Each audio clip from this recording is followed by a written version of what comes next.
we're going to be asking for some sponsorships and some other people to partner up with us at the end of the program. Next slide, Chris. All right, we all know how it begins. It begins in childhood most of the time, and we're going to tell you why we need your help. Next slide. Okay, start looking at these statistics. That means by the time they're 30 or 35, you can have kids having type 2 diabetes. You know, that's a serious thing. When you get wounds from diabetes in your legs or your extremities, most of the time they have to be amputated. And survival rate after amputations is not very good.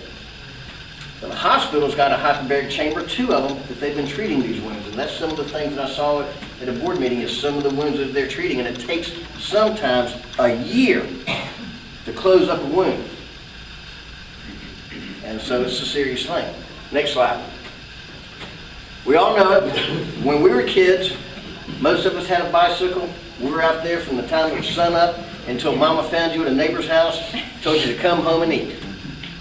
Do you see that today? We got the healthiest thumbs in the world, I bet you. I bet you we do. So, you got more screen time, kids are watching TV, less physical activity, and more calories consumed.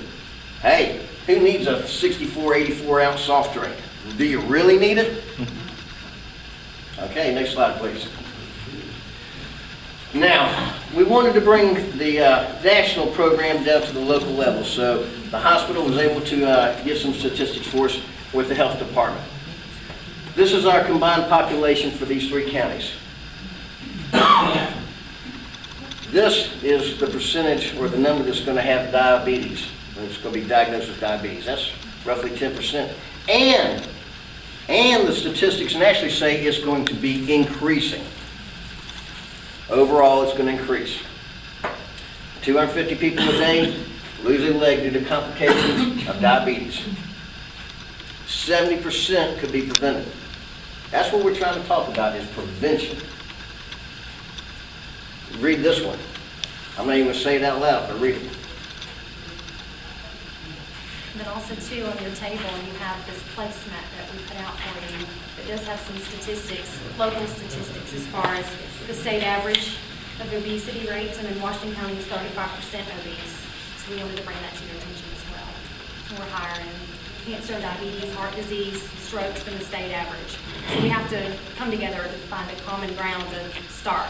So that's what we're talking about. That's what we're talking about. I mean, those are staggering statistics, people. You know, we can talk about getting jobs all we want from Washington County, but if you don't have a workforce to deal with those jobs, it doesn't matter. If your kids are overweight, 50 and 60 pounds by the time they're 13 years of age, what is that? Next slide. Heart disease. This is where the hospital is dealing with. This is what the Department of Health does in. It's a silent killer. Blood pressure, diabetes. My dad was a urologist. When I was growing up, I worked in his office from the time I was 9 years of age.